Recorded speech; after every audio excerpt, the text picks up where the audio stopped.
नमस्कार, मैं हूं ओशन काम्बोज। इंडियन न्यूज में आप सभी का स्वागत है। आइए नजर डालते हैं आज की ताजा खबरों पर। देश की राजधानी दिल्ली से सरगुजा संभाग को जोड़ने अंबिकापुर और हजरत निजामुद्दीन के बीच साप्ताहिक एक्सप्रेस सेवा की शुरुआत हो गई है। इसका शुभारंभ रेल मंत्री अश्विनी वैष्णव ने वीडियो कॉन्फ्रेंस से किया। केंद्रीय राज्य मंत्री रेणुका सिंह ने आभार मानते हुए विकास की संभावनाएं जताई हैं। अंबिकापुर हजरत निजामुद्दीन के साप्ताहिक एक्सप्रेस ट्रेन शुरू हुई। ये ट्रेन हर गुरुवार को अंबिकापुर से सुबह 7:15 में चलकर अगले दिन सुबह 4:35 में हजरत निजामुद्दीन पहुंचेगी। वहीं हर मंगलवार को हजरत निजामुद्दीन से रात 23 बजे छूटकर अगले दिन शाम 19:30 में अंबिकापुर पहुंचेगी। 5 राज्यों से गुजरते हुए सूरजपुर, बैकुंठपुर, बिजुरी, अनूपपुर, शहडोल, उमरिया, कटनी, मुरवारा, दमोह और सागर आदि स्टेशनों पर इसका ठहराव होगा। आप सबको ढेर सारी बधाई। सरगुजा संभाग की जनता को बहुत बहुत बधाई। छत्तीसगढ़ की जनता की ओर से मैं माननीय प्रधानमंत्री जी को, रेल मंत्री माननीय अश्विनी वैष्णव जी को बहुत बहुत धन्यवाद देती हूँ। आज सावन के प्रथम दिन में माँ महामाया की कृपा से, माँ कुदरगढ़ी दाई की कृपा से आज वर्षों का सपना साकार हुआ। बहुत संशय था लोगों के मन में, लेकिन आज उस सपने को लोगों ने फलीभूत होते हुए देखा। हमारे रेल मंत्री माननीय अश्विनी वैष्णव जी भी आप सबने देखा, बहुत प्रसन्न थे इस रेल को हरी झंडी दिखाते हुए, और उन्होंने स्पष्ट तौर पे कहा कि ये साधारण ट्रेन नहीं है, ये जो ट्रेन आज चली है ये राजधानी स्तर की ट्रेन है।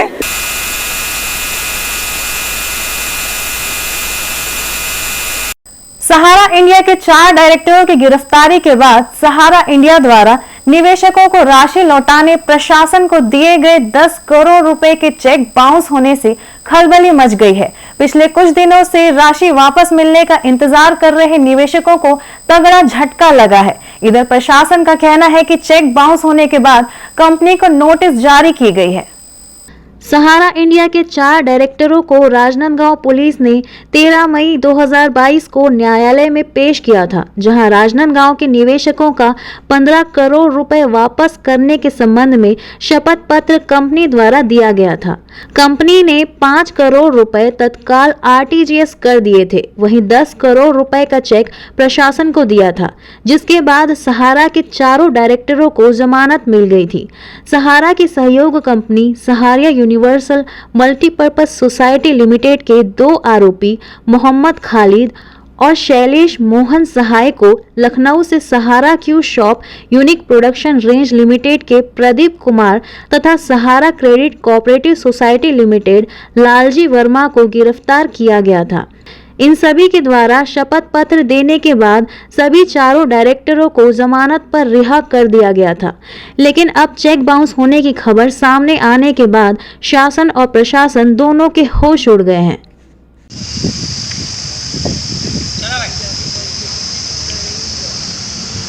खतरा अभी पूरी तरह से टला नहीं है। हम बात कर रहे हैं कोरोना संक्रमण की। पिछले कुछ दिनों से कोरोना के ग्राफ में जो तेजी आई है वो एक बार फिर उस खौफनाक मंजर की याद दिलाती है, जिसे याद कर आज भी लोगों के रोंगटे खड़े हो जाते हैं। कैसा था वो दौर और क्या है स्वास्थ्य विभाग की तैयारी, देखिए इस रिपोर्ट में।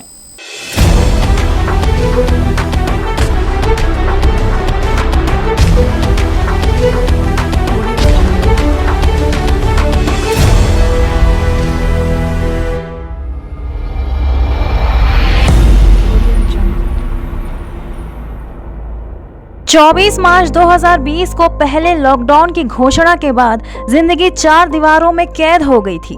किसी को संक्रमण का खौफ था तो किसी को रोजगार की चिंता। इन सब के बीच प्रशासन और स्वास्थ्य विभाग अपने मोर्चे पर हर पल तैनात रहा।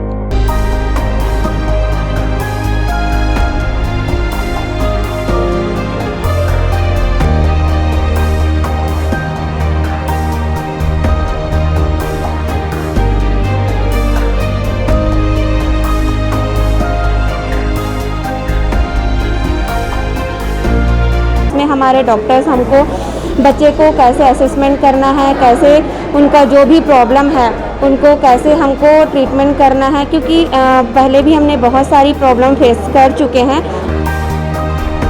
थोड़ी लापरवाही और थोड़ी सावधानियों के बीच ले देकर हम कोरोना के पहले स्टेज से तो बाहर निकल गए, लेकिन 6 अप्रैल 2021 को छत्तीसगढ़ के दुर्ग जिले में एक बार फिर लॉकडाउन की घोषणा।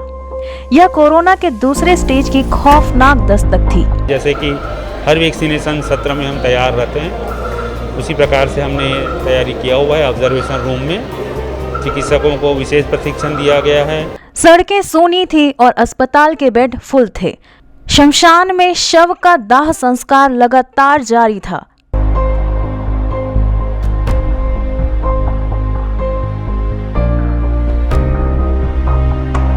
तो हम ही लोग अब सब लड़का मिला करके उसको उठा करके उसको जलाते हैं।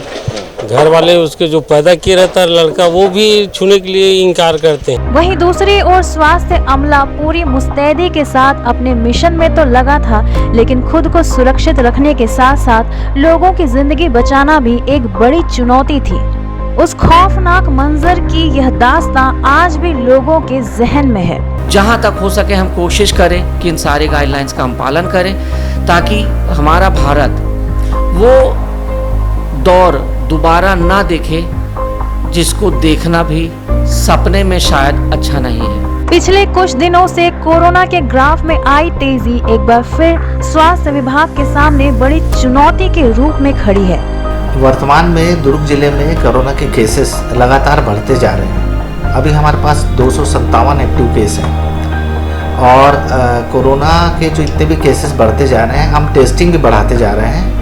उसके बावजूद भी लोगों के द्वारा जो है वो सोशल डिस्टेंसिंग पे ध्यान देना चाहिए, मास्क लगाना चाहिए और भीड़ भाड़ इलाकों से थोड़ा दूर रहना चाहिए, क्योंकि अभी जो कोरोना है ये बहुत ज़्यादा फैलने वाला कोरोना है। तो इसलिए लोगों को, और बरसात का सीज़न है, इसमें वायरस वैसे भी एक्टिव रहते हैं, तो जिन लोग की इम्यूनिटी पावर थोड़ी और भी कम होगी, दूसरे वायरसेस भी बहुत ज़्यादा इन्फेक्शन पैदा कर सकते हैं।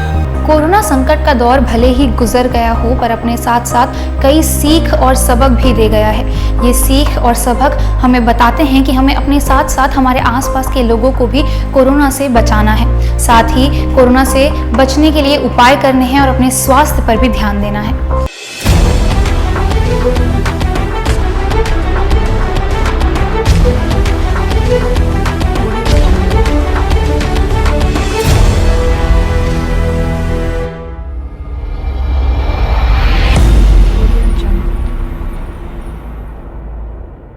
बेमेतरा जिले के गुजरा गांव के किसान सड़क निर्माण कर रहे ठेकेदारों की मनमानी से परेशान हैं।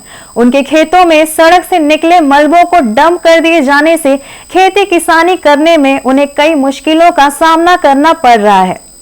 कईयों के खेतों में पानी भर गया है, इससे खेतों में बुआई कर चुके किसान के धान सड़ने लगे हैं। इस मामले में जिले के कलेक्टर ने किसानों की समस्या जल्द दूर कराने आश्वस्त किया है।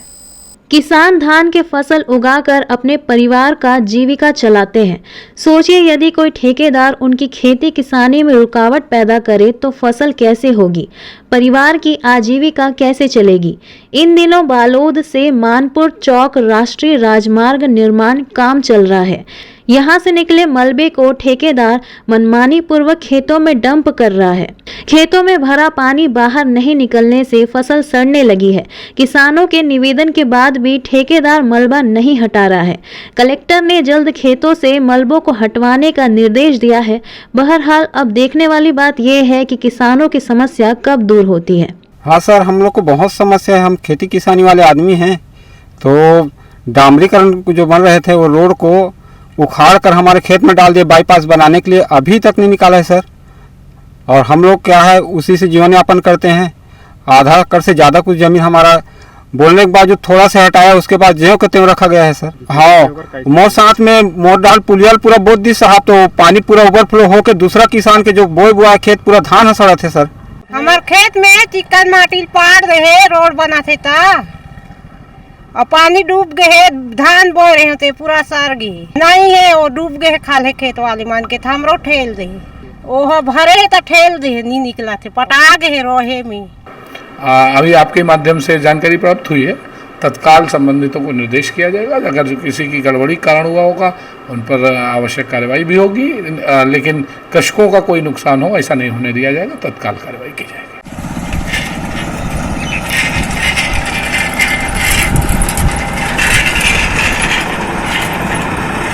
अब वक्त हो चला है एक छोटे से ब्रेक का। देखते रहिए इंडियन न्यूज।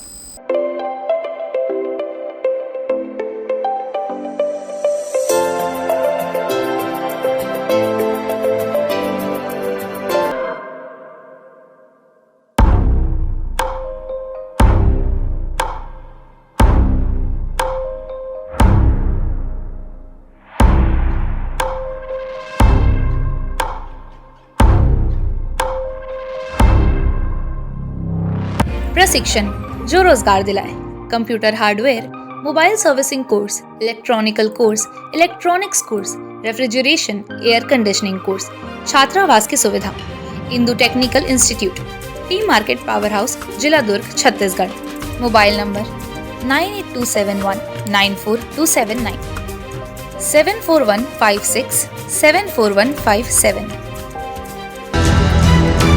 ये है इंदु ब्रॉडकास्टिंग प्राइवेट लिमिटेड और आप देख रहे हैं इंडियन न्यूज, हर पल, हर क्षण, हर सच।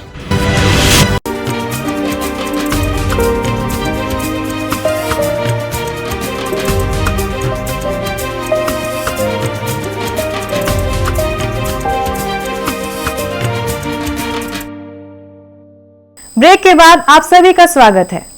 बेमेतरा जिले के उप जेल में विचाराधीन बंदियों का स्वास्थ्य परीक्षण हुआ, जहां 99 बंदियों की HIV screening, blood sugar, hepatitis B, C, blood pressure के साथ टीबी के संभावित स्क्रीनिंग किया गया। स्वास्थ्य विभाग के मेंटल हेल्थ प्रोग्राम के तहत परीक्षण किया गया। जिला एड्स नियंत्रण NTEP, जिला क्षय उन्मूलन कार्यक्रम, जिला मासिक स्वास्थ्य कार्यक्रम, नशा मुक्ति केंद्र के स्टाफ सहित जिला चिकित्सालय की नर्सिंग ऑफिसर और मेडिकल लैब टेक्नीशियन ने बंदियों का स्वास्थ्य परीक्षण किया। इस मौके पर जेल अधीक्षक RK बंजारे, फार्मासिस्ट दीक्षा अंगारे के साथ जेल स्टाफ भी मौजूद था। एक बार बन के परमानेंट रहेगा। सरगुजा जिले के सभी विकास खंडों और विशेषकर पिछड़ी जनजाति, पंडो व पहाड़ी कोरवा बाहुल्य क्षेत्र में मोबाइल हेल्थ क्लिनिक की यूनिट पहुंच रही है। स्वास्थ्य टीम बरसते पानी में ग्रामीणों के द्वार पर पहुंचकर निःशुल्क जांच व उपचार कर रही है। मेडिकल टीम बरसते पानी में 8 किलोमीटर पैदल चलकर उप स्वास्थ्य केंद्र सरमना बतौली के सुदूर आदिवासी बाहुल्य गांव कोयलार ढोडी पहुंची।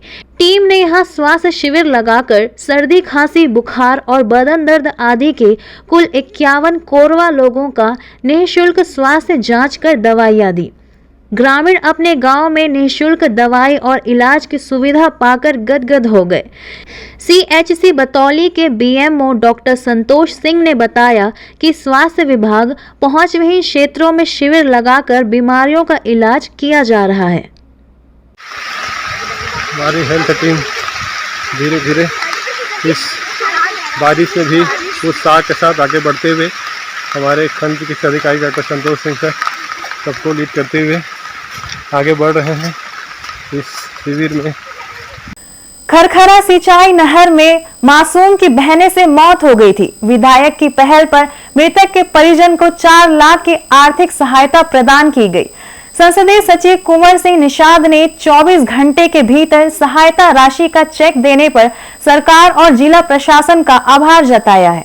बालोद जिले के अर्जुंदा नगर का 1.5 वर्षीय बालक बीते दिनों खेलते खेलते नहर में गिरकर बह गया था। उसका शव 3 किलोमीटर दूर ओड़ासखरी गांव से बरामद किया गया था।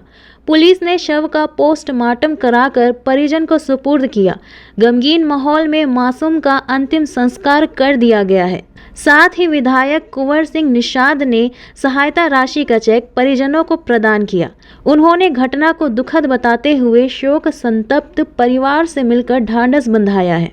नगर अर्जुंदा के वार्ड क्रमांक 1 में बहुत ही हृदय विदारक घटना हुई। 1.5 साल का बालक रियांश यादव खेलते खेलते अचानक नहर पे डूब गया और उसकी आकस्मिक मृत्यु हो गई। इसे त्वरित संज्ञान लेते हुए एक जनप्रतिनिधि होने के नाते मैंने स्थानीय प्रशासन से तुरंत इसमें कार्रवाई के लिए निवेदन किया और इस पर त्वरित संज्ञान लेते हुए जिला के कलेक्टर, एसडीएम और तहसीलदार लगातार इसमें शासन की जो प्रक्रिया है और उस परिवार को मिलने वाली क्षतिपूर्ति राशि के लिए उसने तुरंत संज्ञान लिया और माननीय भूपेश बघेल जी की योजनाओं को धरातल पर लाने के लिए उन्होंने जो इस पर संज्ञान लेते हुए 24 घंटे के अंदर उस परिवार को 4 लाख रुपए की आर्थिक सहायता की राशि मैं स्वयं जाकर उसके परिवार को, तहसीलदार, मैं स्वयं और स्थानीय लोगों के माध्यम से उसके परिवार के मुखिया को, उसके पिताजी लेखराम यादव को 4 लाख रुपए का चेक मैं स्वयं उसे देकर आया हूँ। मध्य प्रदेश के सीहोर आश्रम से लौट रही बस गुरुवार की सुबह हादसे का शिकार हो गई। राजनांदगांव जिले से गए 40 लोगों से भरी बस महाराष्ट्र के जंगल में सरिया से भरी खड़ी ट्रक को ठोकर मार दी। इस टक्कर से बस में सवार 2 लोगों की मौके पर मौत हो गई। इसमें एक छत्तीसगढ़ी फिल्मी कलाकार भी शामिल है। घायलों का इलाज अस्पताल में चल रहा है। एक ही परिवार के करीब 40 लोग 10 जुलाई को राजनांदगांव से सीहोर, महाकाल, उज्जैन व ओमकारेश्वर दर्शन करने गए थे। इसमें से कुछ अन्य परिवार के लोग भी थे। गुरु पूर्णिमा के दिन सीहोर आश्रम शिव कथावाचक पंडित प्रदीप मिश्रा के दर्शन के बाद 13 जुलाई को लौटते वक्त बस महाराष्ट्र पुणे के जंगल में ट्रक से टकरा गई। टक्कर इतनी जोरदार थी कि सामने बैठे 2 लोगों की मौके पर मौत हो गई। 8 लोगों को गंभीर चोटें भी आई। सिकोली पुलिस मौके पर पहुंच घायलों को अस्पताल पहुंचाई। गंभीर घायलों का इलाज भंडारा, नागपुर और रायपुर के एम्स में चल रहा है। बताया जा रहा है कि बस चालक को झपकी आने से यह हादसा हुआ। इंडियन न्यूज के बुलेटिन में फिलहाल इतना ही। फिर मिलेंगे हम हर पल, हर क्षण, हर सच के साथ। नमस्कार।